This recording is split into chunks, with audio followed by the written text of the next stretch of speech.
Halo teman-teman, perkenalkan nama aku Afdal. Kali ini aku mau bikin video tentang project management. Dan di video kali ini aku mau share tentang basic dari project management yaitu scope, time, dan budget ya. Nah, karena ini adalah video pertamaku yang aku konsep untuk jadi series. Jadi aku di video ini masih hitam putih ya teman-teman ya. Nah, sedikit kenalan, saat ini aku pegang role technical project manager ya di salah satu IT solution di Jakarta. Nah, lebih kurang aku 4 tahun pengalaman di bidang project management, jadi bisa dibilang masih masih middle ya.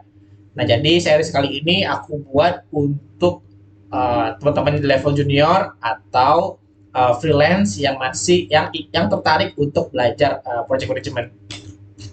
Nah, ini ya. Jadi video ini aku bikin untuk siapa sih?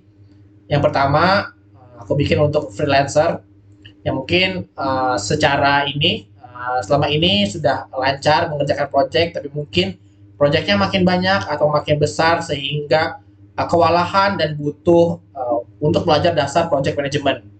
Nah, yang kedua adalah junior project manager yang teman-teman mungkin ini adalah role pertama sebagai PM dan mencoba memperdalam atau mempertajam konsep dasar dari project management ya.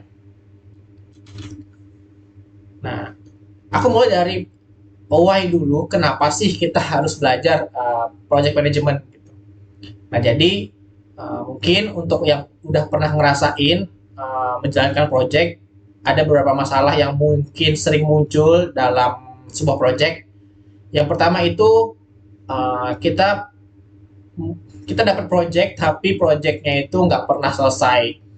Jadi ya selalu ada revisi mungkin atau customernya kurang satisfy sehingga nggak mau sign off gitu, sehingga kita sulit ini project kok nggak selesai, kita nggak bisa kirim invoice, padahal kita berharap projectnya bisa cepat kelar dan invoice cepat dibayar dan kita bisa move on ke project berikutnya.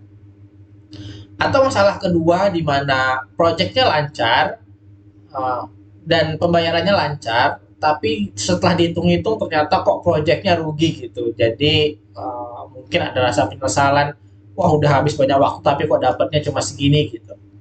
Atau masalah yang ketiga di mana teman-teman udah mulai banyak nih proyeknya nih gitu. Tapi dapat banyak proyek bukannya malah happy gitu, tapi malah menggerutu karena mungkin waktunya semakin mepet, nggak bisa menjalankan kehidupan atau ya nggak bisa menjalankan kehidupan atau uh, stress levelnya semakin tinggi karena ada beberapa project yang harus diurus sekaligus. Nah, ini materi utama dari uh, konsep kita hari ini ya teman-teman ya, the triple constraint dari project management. Nah, sebenarnya mau apapun nanti ininya, maupun apapun konsepnya, sebenarnya nanti project management itu akan kembali ke tiga konsep ini ya. Karena nanti teman-teman akan ada banyak belajar tentang berbagai macam metodologi, ada yang nanti mulai mempelajari soal impact. Nah, sekarang kita masuk ke dasar dulu ya teman-teman ya. Jadi dasar dari project management itu sebenarnya ada tiga pilar, yaitu scope, cost, dan time gitu. Nah, mungkin kita bahas sedikit satu-satu ya. Nah, scope ini apa sih teman-teman? Nah, scope ini adalah batasan gitu. Batasan dari pekerjaan, mana yang pekerjaan itu merupakan project dan mana yang bukan project gitu. Nah, kita kita langsung ambil contoh aja biar gampang dimengerti ya. Misalnya teman-teman mengerjakan project design. Nah, ketika memasukkan penawaran, nah, teman-teman kalau tidak ada scope-nya, maka project design itu akan selalu ada revisi sampai memenuhi selera usernya gitu. Padahal yang namanya desain itu kan nggak bisa diukur gitu dan itu subjektif. Makanya biasanya kalau untuk project yang bentuknya desain itu sangat sulit untuk di closing ya karena mungkin akan selalu ada revisi. Nah, bagaimana bagaimana membuat scope untuk project design ya, mungkin teman-teman bisa bisa memberikan apa ya, ketika melakukan penawaran itu sudah menyatakan scope-nya, misalnya ketika uh, ya ketika membuat desain itu sudah dengan 3 alternatif, dan jika ada satu alternatif yang dipilih itu nanti maksimal revisinya adalah 3 revisi atau 4 revisi. Nah, revisinya nanti dilakukan dengan email, dan setiap revisi harus detail langsung disampaikan apa concernnya gitu.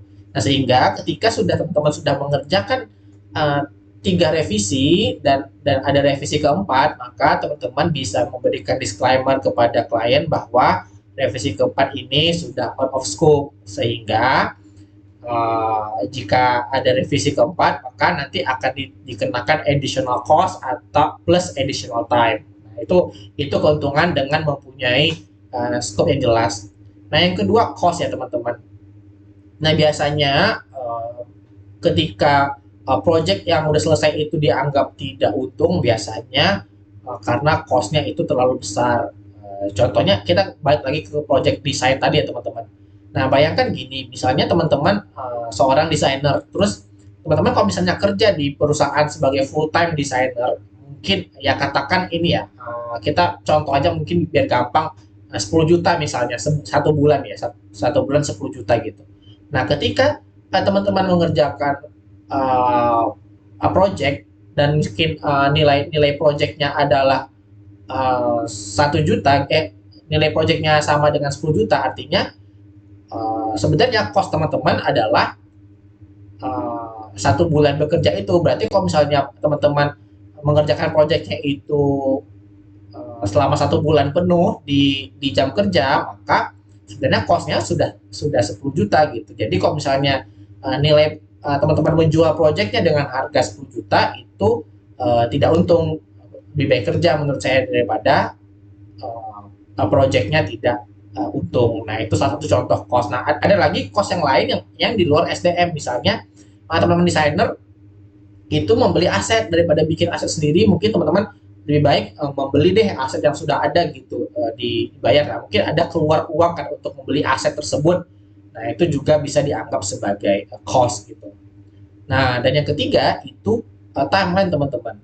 Nah, timeline ini agak tricky ya. Jadi kalau misalnya sebenarnya sih taman ini sebenarnya kita bisa adjust ya sesuai dengan ini ya, sesuai, nggak ada patokannya gitu. Nah, kita bisa sesuaikan sendiri kira-kira dari scope dan cost yang ada itu, kira-kira satu project itu bisa diselesaikan kapan. Nah, tapi biasanya semakin mepet deadline yang diminta klien, maka biasanya harga yang harus dibayar juga semakin mahal. Contohnya misalnya teman-teman sebagai desainer itu memegang 3 proyek sekaligus. Nah, tapi jika ada satu klien yang itu dia minta cepat, sehingga teman-teman harus mendedikasikan waktu teman-teman itu fokus untuk satu proyek itu saja. Nah, teman-teman nggak bisa langsung menerima 2 proyek lainnya. Nah, sehingga teman-teman harus melakukan charge dengan harga yang lebih karena teman-teman harus dedicated dalam satu proyek. Nah, lain cerita kalau misalnya kliennya udah menentukan scope dan budget tertentu, tapi mungkin mintanya nggak buru-buru gitu, mintanya oke lah, saya masih oke dalam waktu 3 bulan. Nah, teman-teman masih bisa paralel gitu untuk ketika di antara project itu teman-teman masih bisa mengerjakan project lain yang mungkin lebih urgent atau yang mungkin harganya lebih bagus seperti itu.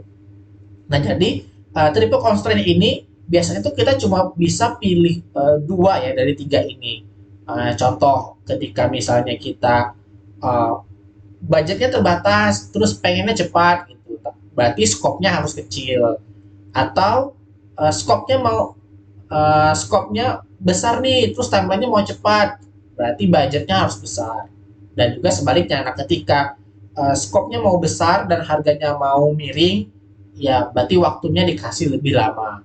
Nah, dengan 3 hal ini, teman-teman bisa punya bargaining ya untuk melakukan negosiasi terhadap klien untuk supaya proyeknya bisa lebih lancar.